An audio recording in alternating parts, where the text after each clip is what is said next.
right, take two. I think we are live. Fingers crossed. Hey, good morning and welcome. This is Brenda Meller. I help business professionals get a bigger slice of the LinkedIn pie. And I am delighted to be here because we just tried going live on StreamYard a few minutes ago and I got an error message saying LinkedIn didn't pick up. And LinkedIn's like the most important network for me. So I said, Larry, hang on. We're going to figure this out. And StreamYard wouldn't let me edit. So I had to create a new stream. So I'm just waiting for it to see if it's coming up on LinkedIn. But hey, if you're watching and you're in the audience right now, could you do me a favor and drop a comment below and just say, hello, yes, it's working.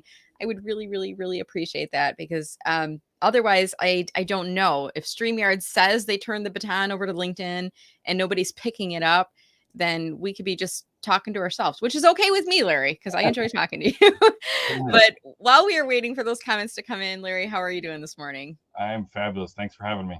Good. Well, I am delighted to be here. It looks like you're in outer space and in the Ethernets and things like that behind you over there. I'm seeing the stream coming up on my LinkedIn activity, so I'm hoping that means the notification has gone out to my network. And we'll wait and see what happens. But I will drop the YouTube playback link in the chat for those that might be trying to catch the original one as well. Oh, we got comments. Hooray. Lucy, thank you. You're my BFF today. And we have Ima joining us saying hi. Miles is watching us as well. Thank you guys so much. I really appreciate it. This is the challenge, Larry. And on technology, you can only do so much. And then you have to sometimes you got to do checks, like sound check, tap the mic, or the earbud check, right? You got to do those technical checks, right? Absolutely. That's how it works. That's technology enhancer. Yeah. Well, awesome. Well, guys, hey, we are going to be talking today about what is two-factor authentication, multi-factor authentication, and why is it important if you are a coach, consultant, speaker, or author. And I know a lot of people that are working for large organizations may be thinking about this, but maybe if you're a small organization, you might be thinking about, I don't need this because I'm self-employed, right?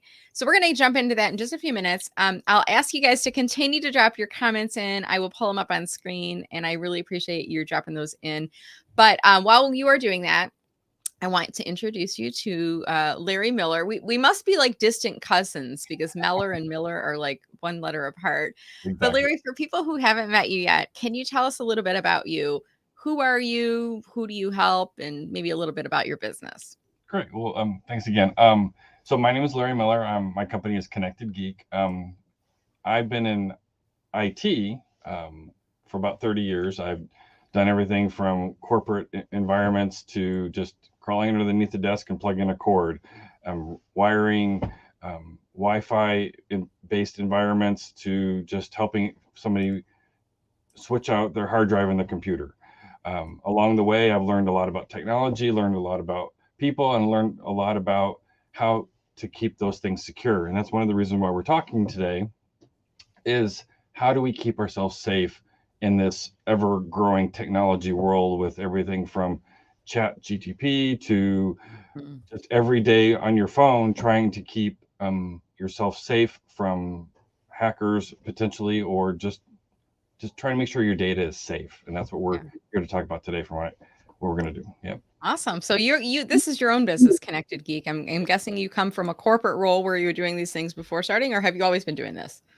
Well, I did start my life in the corporate world, and I worked for a law firm for about 11 years as their IT guy, and then I was, I just need to go out and do my own thing, and here I am doing that, and I do everything from and I still help corporate environments, but I also help mom and pop, and the independent entrepreneur, the singlepreneur, and your mom and dad too, because you know why? Mom and dad still need IT help, and I do IT residential. I do big corporates, are just right around the corner. If you want to have a restaurant, this morning I went and helped somebody at a restaurant because their Wi-Fi was down, so I had to go help them do that. So I do all that kind of stuff. It's great.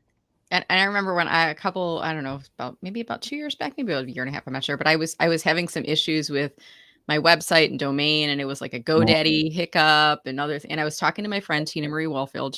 Shout out to Tina Marie. Hey, Tina. And she's like, "Why don't you call Larry?" And I'm like, I knew it, but I didn't even think about it. I'm like, well, is that what he does? She's like, oh yeah, that's what he does. Like, call him and he'll help you out with it. And Right. you ended up moving me off of, I was on Wix and I moved to SiteGround, GoDaddy. I don't know. I still don't know where everything is, but I know that I can go to you, and I know I'm like in Google Suite now and a SiteGround, and um, I don't want to get my hands dirty with all the IT stuff. So I know you're the guy that I can go to and ask questions, and you've done a great job with that. Well, So thank you. I've been so impressed with your knowledge that I have referred you to many of my connections when they have needs for website or IT support. I'm like, you gotta call Larry. He's awesome. And I when I launched this series, and by the way, guys, if you're just watching, just joining us now, I'm calling this series, here it is, enthusiastically self-employed. Let me try that again. Enthusiastically self-employed. Yay! All right. For individuals that, like myself and Larry, are coaches, consultants, speakers, authors, in that self-employed category, to bring you business tips. And when I reached out to Larry, I said, we got to have you on because I'm sure you can think about some IT or technology issue to talk about. And I said, what do you want to talk about? And you said, let's talk about this. What is, and there's a lot of acronyms here, 2FA, MFA. So two-factor authentication, multi-factor Mhm. authentication.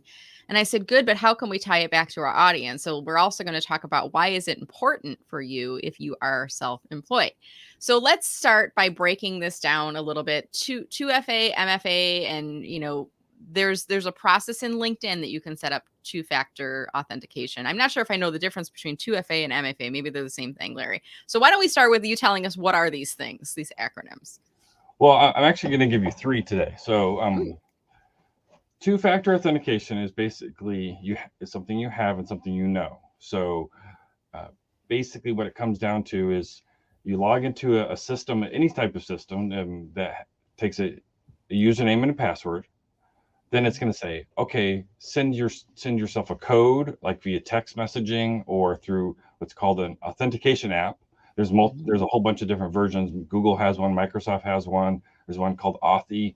Those types of systems allow you to send a code from that system, and you type in that code to allow yourself to access into LinkedIn, into any of those systems that you typically log in. Your everyday email, Facebook, all of those things you don't need to, but I recommend you do take that precaution and have that one layer more protection. Now that's two-factor authentication. Okay. So Multi- why is it two-factor? Because you're logging in on the computer and your phone? Is that why it's considered two, or? yeah, so there's two options to log in. So you have a primary is a password, and the secondary is your authentication method, Oh, okay.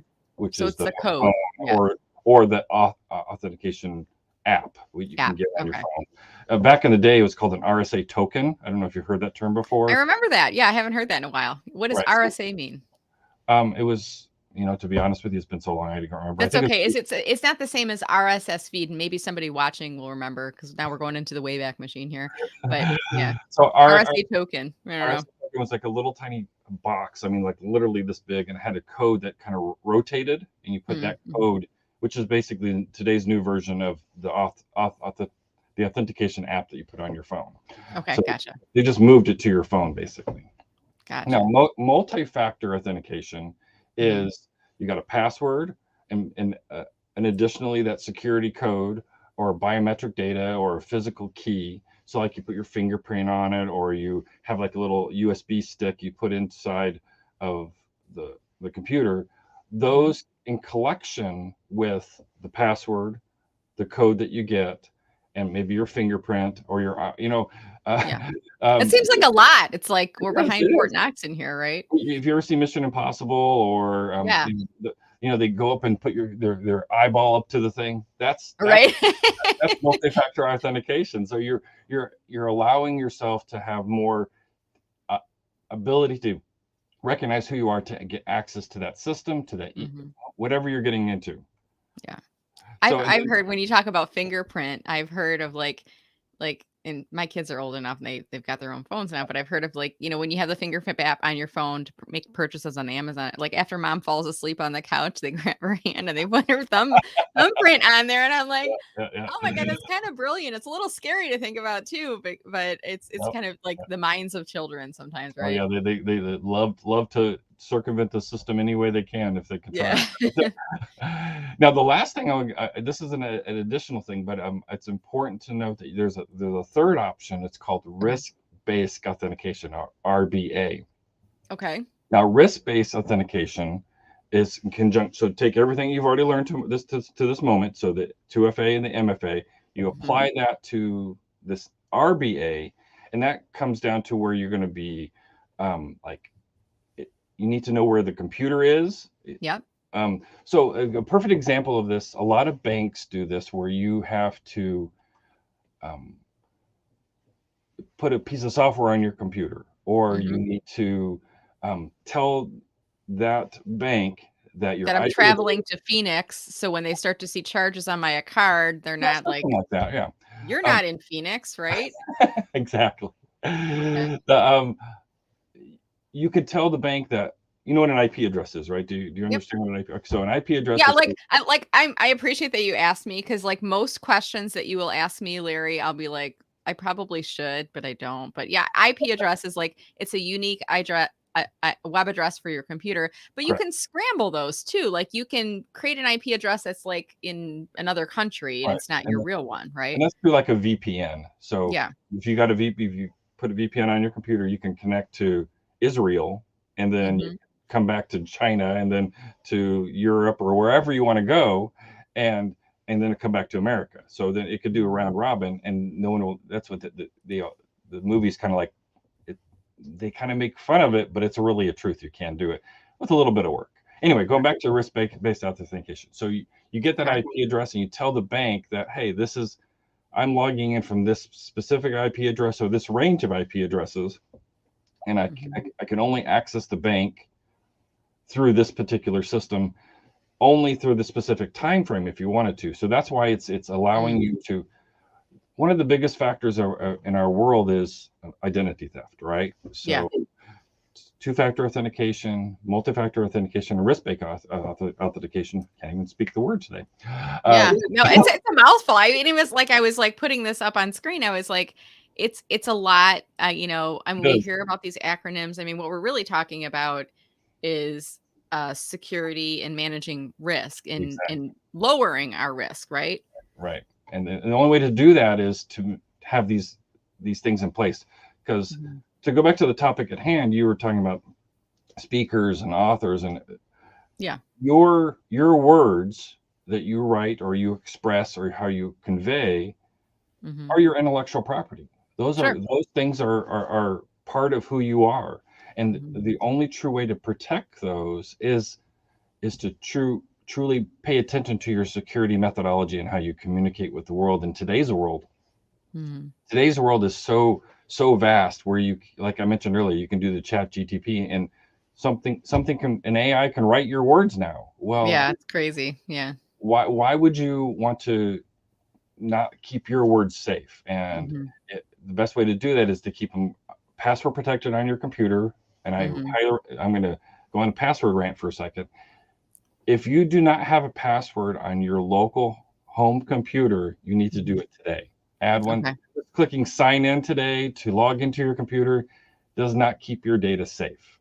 Okay. Adding an additional password to your computer adds one more layer of complexity. We're not going to put you can put two-factor authentication on your computer if you wanted to, Yeah. but it's kind of cumbersome. I get that. In a corporate environment, you would definitely do that once you Oh, can. yeah, they wouldn't let you. You can't even walk away from your desk if you don't have a password, and then sometimes the laptops will go to sleep, and then you come Right. back, and Oh, then I what got it to was set my password. Yeah, and then yeah. it's like every 45 days they make you change it, and I'm like, "Oh my gosh," and then I'd always wait till the last minute and change it on a Friday, and then it'd be a long weekend and come back on a Tuesday. I'm like, "I can't remember my password. I gotta reset it again."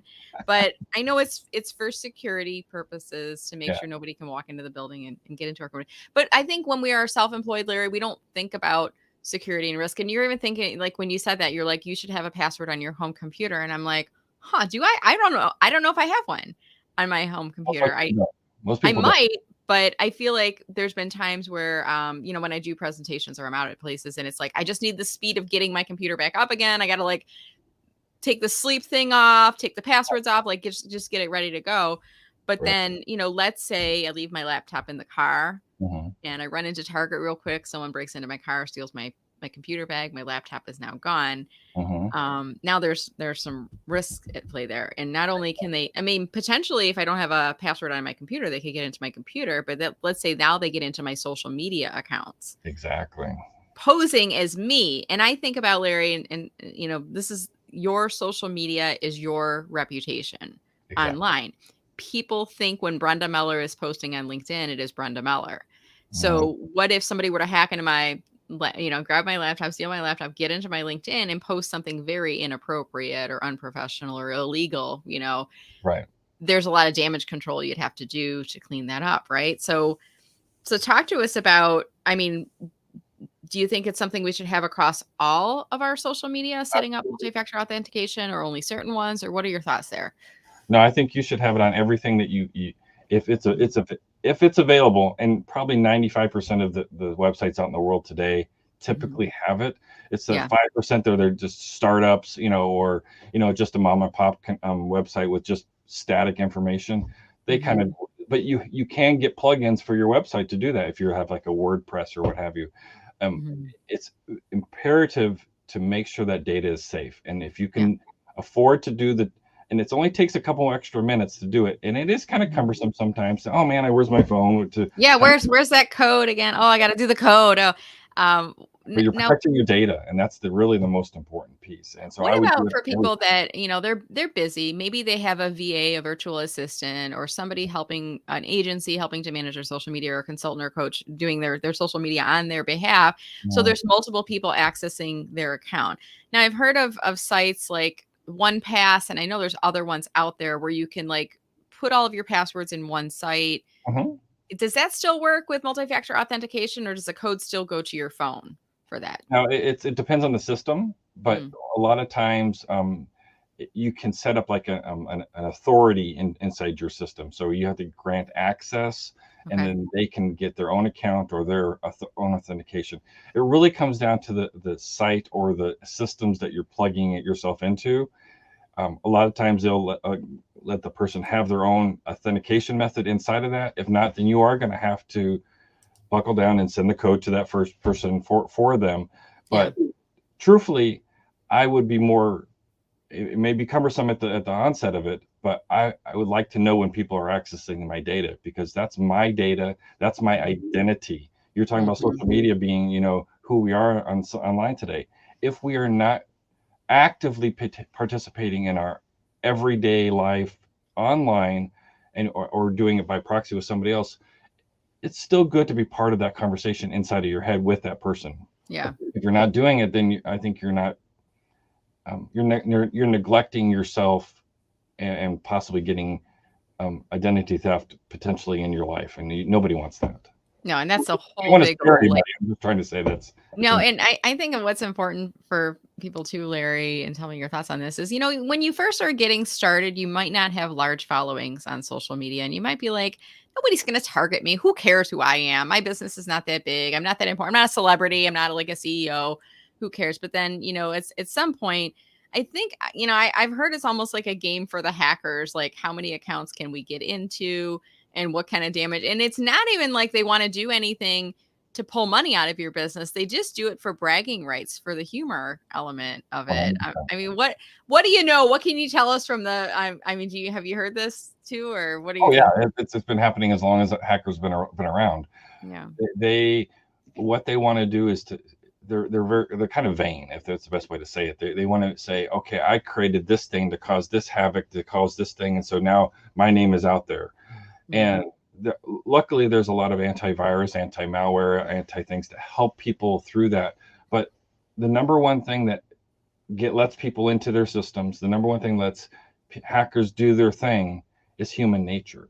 Human nature is always going to be the problem. It doesn't matter if you have the best antivirus, the best malware, the best security, the best firewall. That you, the human being, me, the human being, and I'll be the first to tell you that I've let it happen too, because there's a thing called phishing, right? And so phishing will like you click on a link or something, and that somebody sends you an email and you think it's legitimate, and you're like, oh, I need to log into my Amazon account now because I need to update my credit card or do something. it looks so real. The website just Right, looks like, oh, it's all branded. It looks like it's an Amazon sender name. That looks good. Yeah, I'll click on that. And so we humans, we're very most of us are pretty trusting, and so we think, oh, I know this source, and I'm going to just go into it.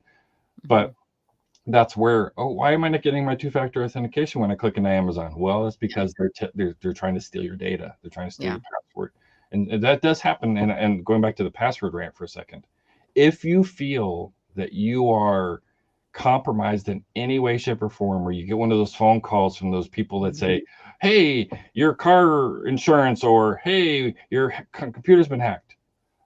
If you learn anything from this call or this series right today, above and beyond two-factor, above and beyond anything else, if somebody's calling you, say that your computer is hacked and we need to connect to it, hang up the phone. That's the number one thing I'll tell you to do. Everything else. So don't ask them who they are, how they got your. Just hang up the phone. Yeah. Hang up the phone. They're going to try calling back. Just block the number. So should you write down the number? I mean, just you can report it, but it doesn't really matter in the grand scheme of things, because the police get so many reports about that they can't. And it's an overseas company that's trying to get you.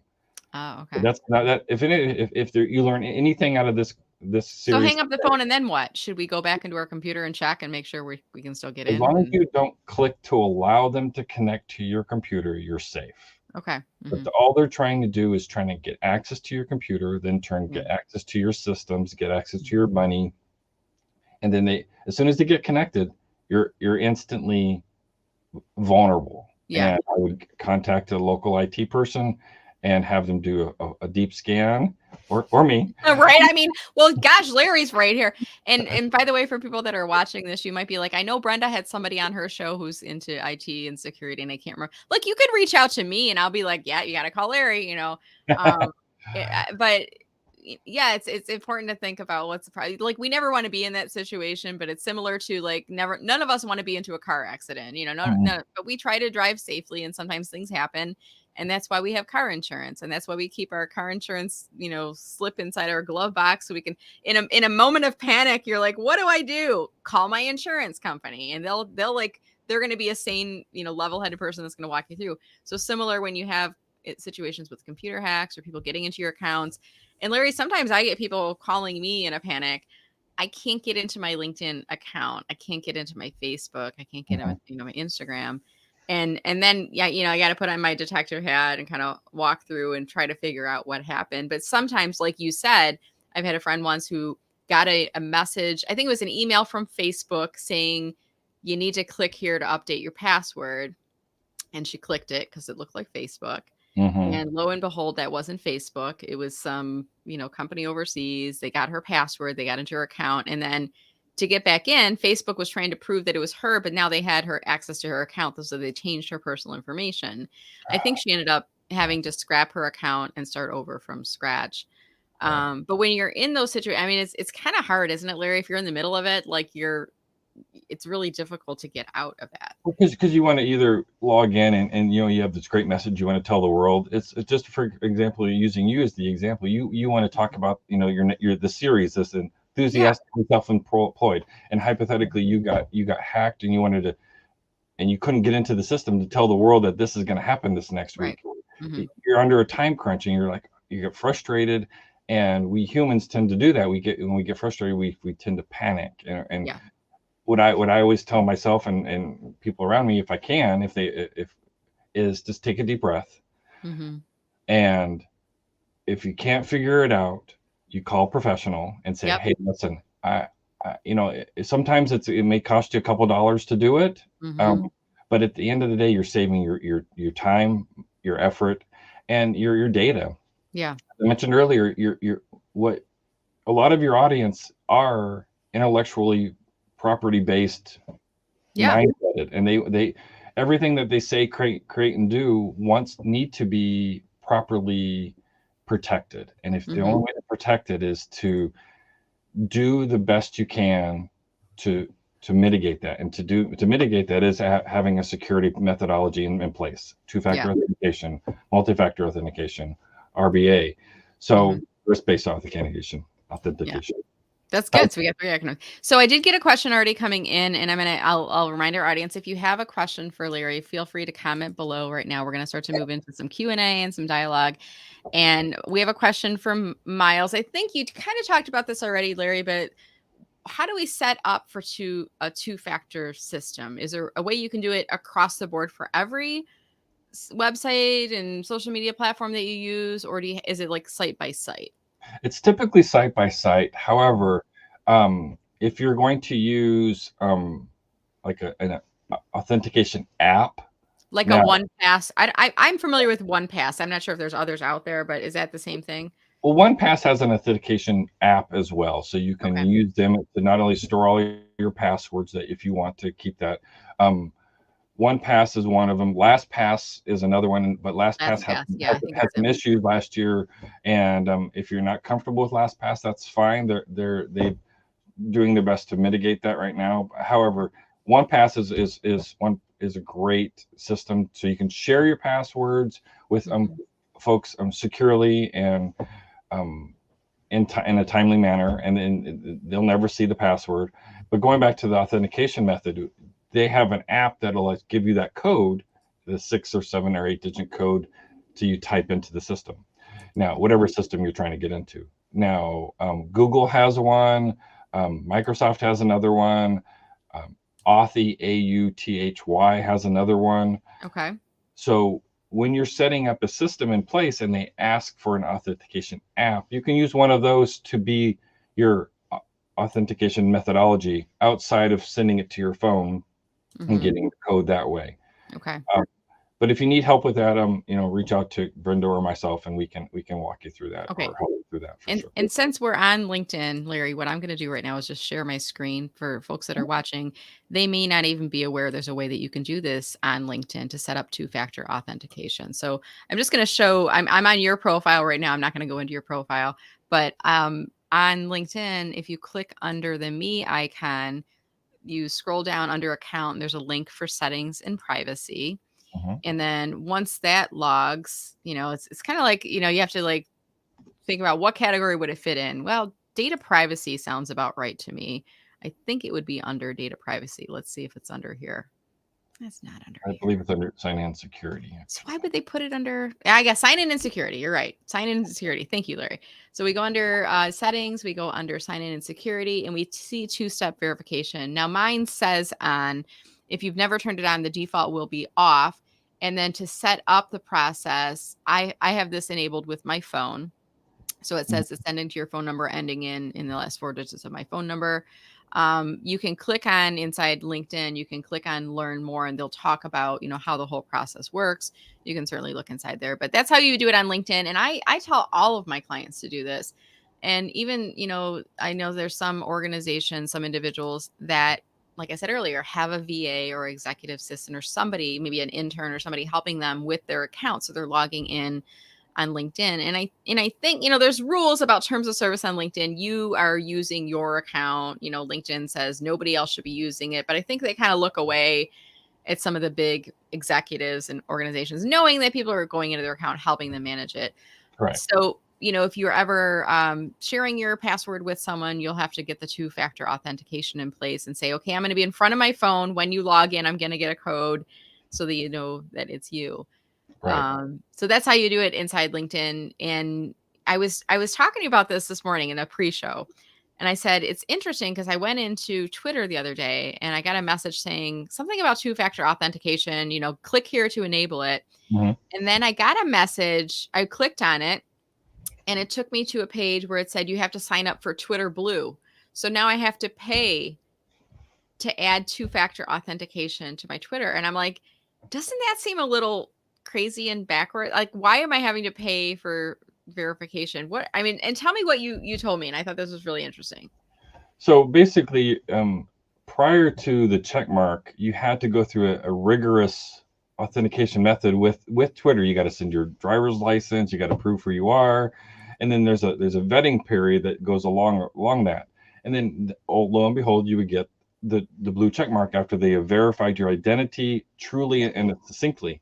Now, all I got to do is pay $8 or $9 or how much the money is, and now I can automatically get a blue. So I can say that I'm Bill Gates. I can say that I'm Elon Musk with the blue check mark, and there's no really way to identify that anymore. Yeah. Now, if you got to pay to do 3 other different things, which why are you're not validating who you are anymore? It's just I just blue check mark back in the day meant something.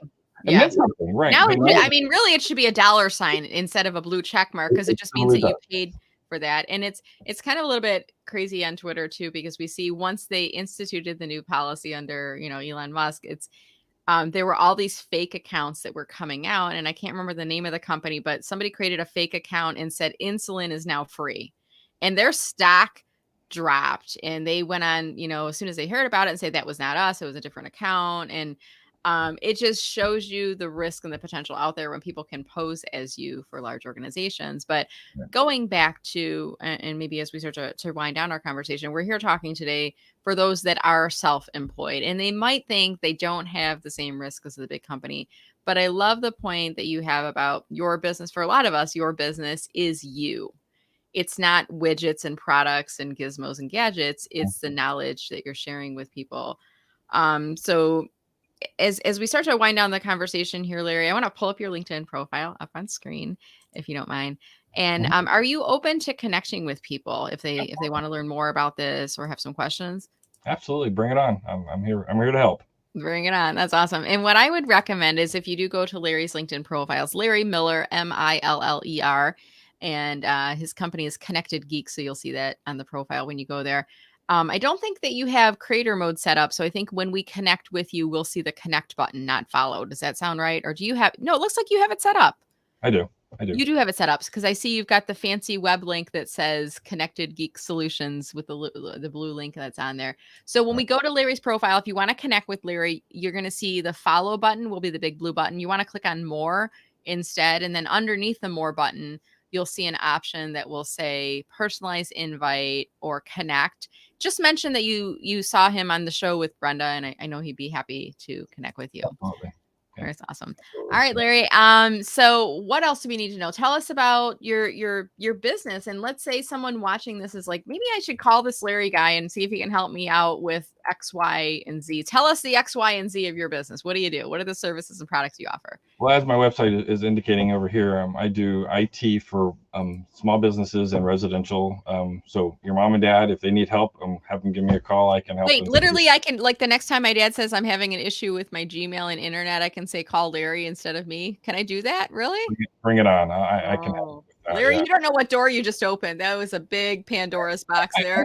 I have a mom, and she calls me, and I pick on her lovingly, and I say, "Mom, what'd you do now?" And she's okay with it, and we pick on each other. We have a good time with it. And what about all the streaming services? Because that's one of the calls I get from my dad. I can't connect to Netflix, and my Fire Stick isn't working. Do you do that kind of stuff too? I do. Oh my goodness. Okay, good to know.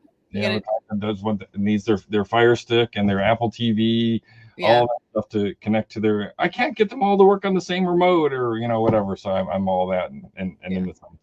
But I also do I do websites, I do video editing, I do video productions. I actually even have a 360 photo booth. I have my hands on a lot of different pots, but my core competency is IT, and I tend to enjoy that the most. I tend to have a lot of people just who I actually have a client that's 30 years old. I've known them for 30 years, and they have called me all the time. And he's almost 80. He's gonna be 90 this year. So that's great.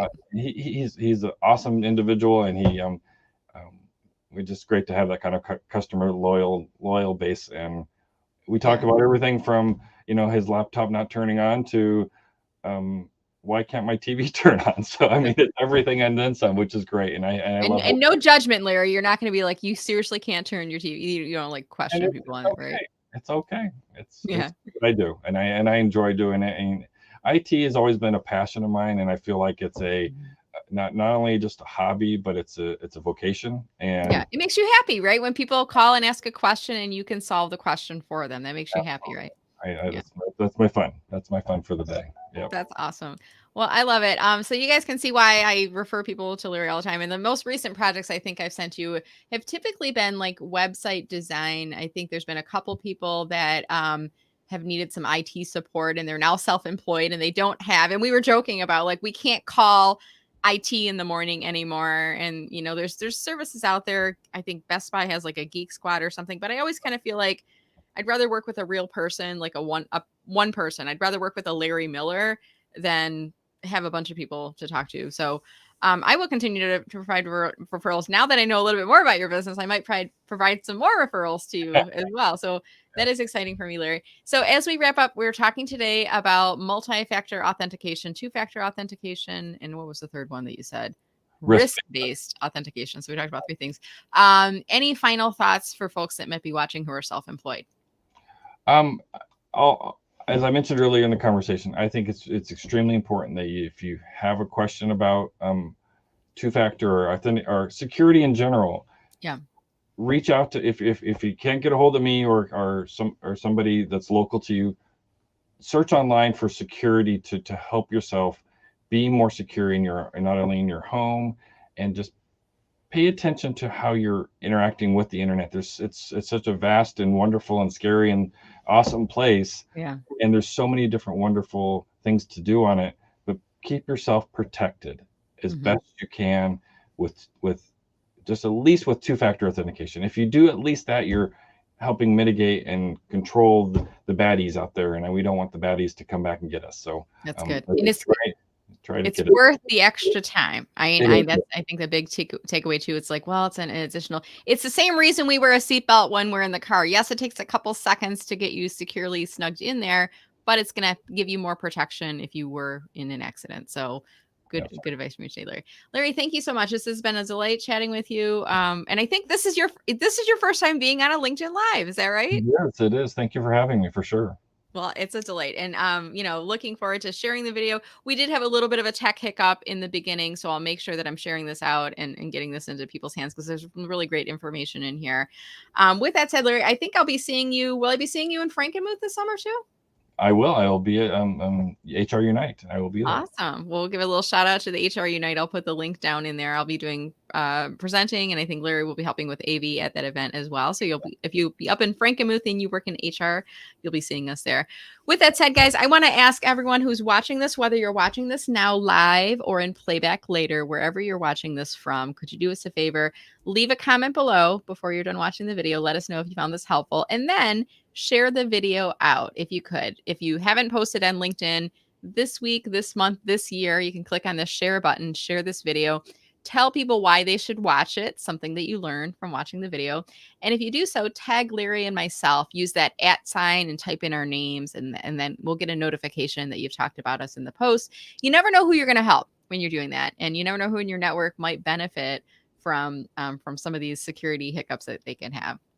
With that said, I'm normally every week on Tuesday. We did shift the show to Thursday this week because Larry, it was Pi Day on Tuesday. And I had a last minute, they had a Pi Day party at my daughter's school. And I'm like, at this point in my life, I'm going to choose Pi Day over Larry. And I'm asked Larry to move. But we did move to Thursday. So our audience base is a little bit different. But I will make sure to mark it and get this out into their hands as well. Wonderful. Thank you again, Larry. It's been a delight. I'll look forward to seeing you in the future. Thank you. All right, wonderful. And thank you all for watching as well. I hope you enjoyed this show. Please take a moment to share the video along. And at the very end, I'm going to remind you, I do have a checklist. It is 15 LinkedIn profile tips for coaches and consultants. You can grab that at mellermarketing.com, and I'll have that up on the screen in just a minute for you as well. Stay safe and stay healthy, everyone, and we will see you on LinkedIn. Take care. Bye-bye. Bye.